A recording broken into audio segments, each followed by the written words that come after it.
Welcome to day 54 of the Seeker's Guide to Soul Contact. Hope you're enjoying the classes so far. This course consists of 365 lessons, one for each day of the week of the year. The theme for the day is I will find true love. Now, even the greatest tyrants claim to love and fall in love. Herod, evil character that he was, fell so much in love with the daughter of Herodias that he was willing to give her half of his kingdom.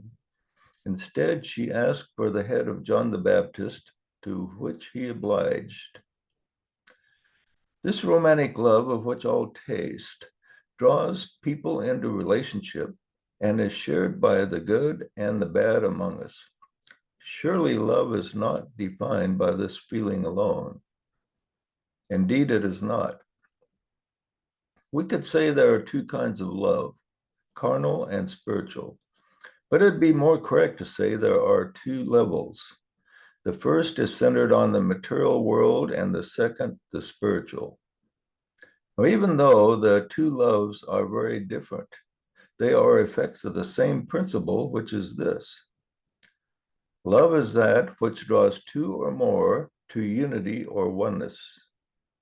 Herod was attracted to the daughter of Herodias and wanted to unite with her. On the other hand, the disciples fell in love with Jesus and wanted to unite with him. What is the difference? With carnal love, the person is drawn toward others because of what they can do for him. He who partakes of spiritual love is drawn toward others because of what he can do for them, which in turn elevates his own progress and brings him closer to the Christ consciousness.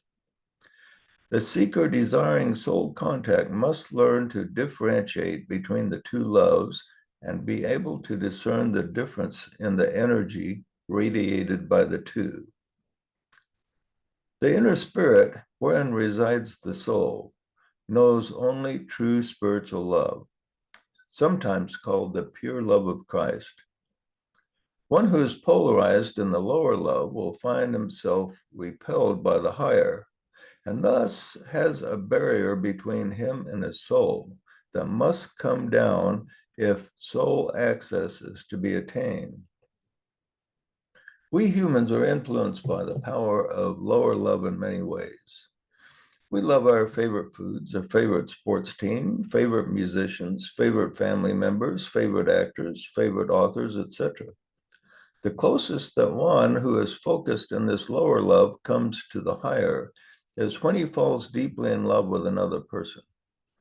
This falling in love causes him or her to see beyond any flaws of the other person and for a time get a glimpse of the perfection of the Christ in the other person.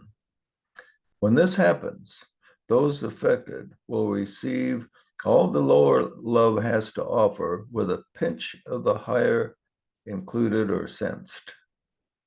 Unfortunately, this falling in love euphoria only lasts a short while, as flaws in the other person are revealed and cause the focus to remain on the outer person rather than the inner. The assignment today is think back to the instant in your life when you fell in love at your deepest point. If you have never fallen in love romantically, think of a time you felt the greatest amount of love. If you've had that falling in love experience, you've received a taste of the love of the inner Christ. The big difference is that the inner Christ will not disappoint you by revealing many flaws that diminish the love. The soul resides in perfect love that never fails. As you contemplate your greatest love that was felt, try to differentiate in your mind the difference between the lower love and the higher. Do you think you can consistently recognize which is which? Think on this, and we will continue on this subject later. Focus on this affirmation. I seek the highest manifestation of love and will discern the lower from the higher. give you a lot to think about. And if you like these classes, give us a like and subscribe to our channel. And we will see you tomorrow.